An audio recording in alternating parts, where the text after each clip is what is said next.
Mesdames et messieurs, les chefs de service de l'OASU, mesdames et messieurs, les encadreurs, mesdames et messieurs, les arbitres, chers étudiants, honorables invités, je voudrais vous saluer et dire que ce soir, l'heure n'est pas la parole.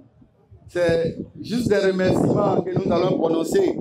D'abord à l'endroit du directeur général de l'OASU, mais bien avant lui, nos deux ministres, le ministre chargé des sports et le ministre chargé de l'enseignement supérieur. Ensuite, le directeur général de l'OASU, le directeur général de l'INGS, qui nous fait l'honneur, à chaque fois que nous demandons, fait l'honneur de nous accueillir sur ces beaux sites. Madame la directrice, veuillez lui transmettre nos remerciements et qui trouve dans nos propos l'infinie gratitude, l'expression de notre infinie gratitude. Monsieur le DG, merci beaucoup.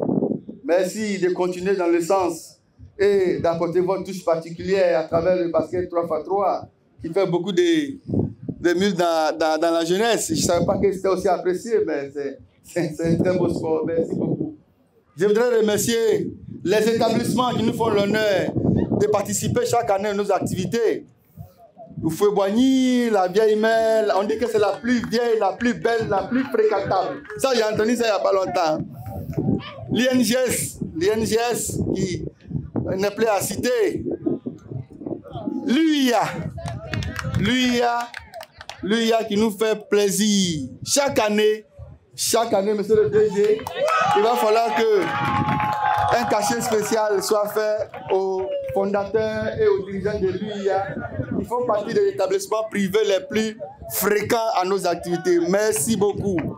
Je voudrais saluer tous les établissements qui sont ici et les arbitres, sans oublier la presse qui nous fait l'honneur de nous accompagner chaque année pour que nos activités soient visibles. Sur le terrain, la parole n'a pas son sens, hein? C'est le terrain qui parle. Donc je voudrais, comme l'animateur l'a dit, Korogo est à portée de main, mais il y a seulement un match entre vous et puis Korogo. Cette année, des belles surprises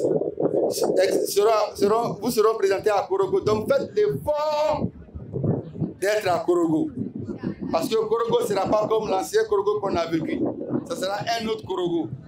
Donc je vous encourage et que les meilleurs gagnent. Je vous remercie. Président de la Fédération ivoirienne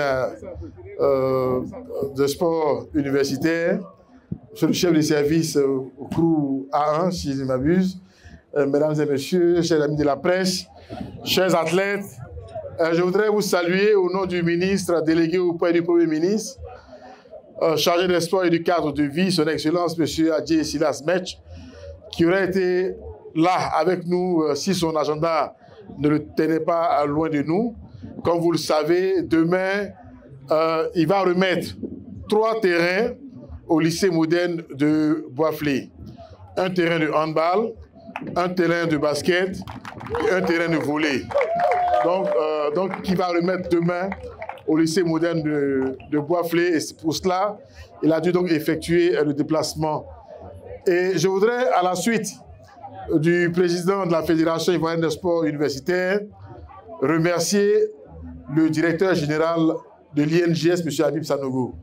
Madame la directrice des sports de haut niveau, vous allez vraiment lui transmettre nos remerciements appuyés.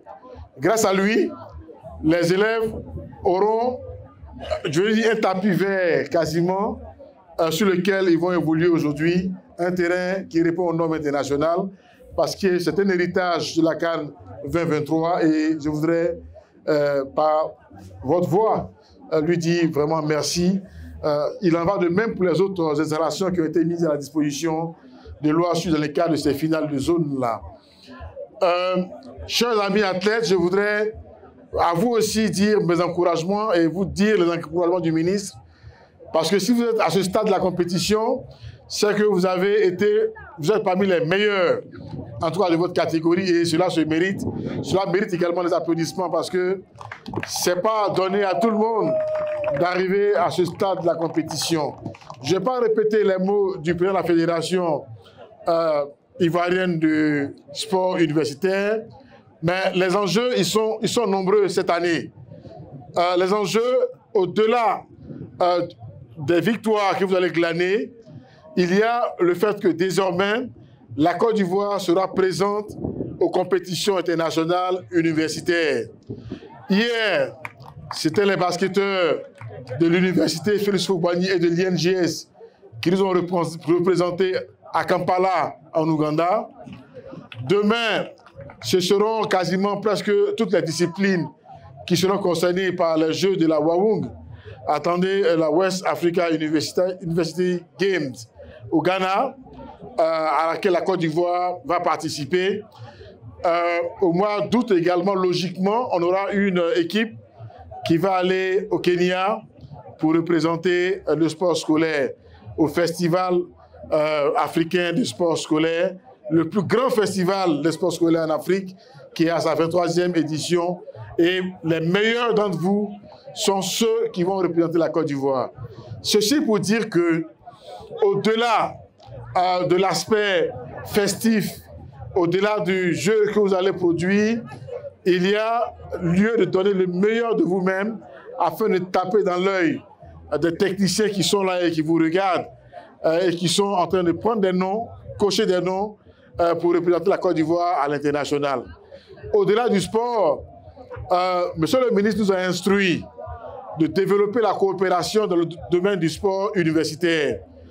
L'année dernière, déjà, nous étions aux États-Unis, à l'Université du Maryland, pour discuter de ces questions-là. Il n'y a pas 10 jours encore, Monsieur le ministre a reçu l'ambassadeur de Côte d'Ivoire aux États-Unis dans le cadre des négociations qui sont en cours avec le Bowie State University aux États-Unis, avec qui les contacts sont très avancés également, de sorte que les meilleurs parmi vous puissent effectuer des stages avec leurs entraîneurs quelquefois. Et pourquoi pas, si ils tapent dans l'œil des recruteurs ou des universités américaines, certains pourront bénéficier des bourses. Ce n'est pas systématique, mais c'est au prix d'un travail acharné que certains d'entre vous pourront donc bénéficier de ces facilités-là. Le maire de Seboune l'a dit cette année, et je vais terminer là-dessus, nous avons enregistré l'arrivée du basketball 3 contre 3 dans les compétitions universitaires. Je pense aussi du taekwondo et du judo. L'année prochaine, nous allons passer à une vitesse supérieure avec l'avènement des jeux électroniques, du gaming, qui sera également au programme de compétitions de l'OASU. Donc, c'est dit que Monsieur le ministre nourrit une grande ambition pour le développement du sport à l'université. Et c'est ensemble, avec vous, avec vos établissements, avec les structures comme l'INGS et j'en passe, l'Université de Cocody, que nous allons y arriver. C'est lieu pour moi de remercier toutes les universités qui ont participé. Le professeur Sidibé en a cité. À ceux-là, je voudrais ajouter l'Université de San Pedro, de qui je garde un très bon souvenir lorsque j'ai été les voir à l'université lors des compétitions précédentes. J'ai noté la solidarité entre ces étudiants-là qui se soutenaient. Je n'oublie pas également ceux de Bondoukou et j'en passe. Merci beaucoup et que les meilleurs gagnent. Pour plus de vidéos, n'oubliez pas de vous abonner à notre chaîne YouTube Eric Favre TV, de liker et d'activer la cloche de notification pour ne manquer aucune information. Au cœur de l'Afrique de l'Ouest, la Guinée entre dans une nouvelle ère, portée par une vision ambitieuse. Simandou 2040 ouvre la voie à une jeunesse conquérante. Ce 15 novembre 2025, pour la première fois dans l'histoire, la Guinée accueille un événement de MMA d'envergure internationale. To the chapter 2 of Eric Favre Nation MMA. La Ligue Eric Favre Nation MMA au stade Petit Souris de Conakry pour révéler les talents guinéens et faire encore une fois rayonner le continent africain. Un show diffusé dans plus de 48 pays africains. Une fierté nationale avec le soutien du ministère des Sports de Guinée. Conakry, 15 novembre 2025, l'African Dream, c'est maintenant.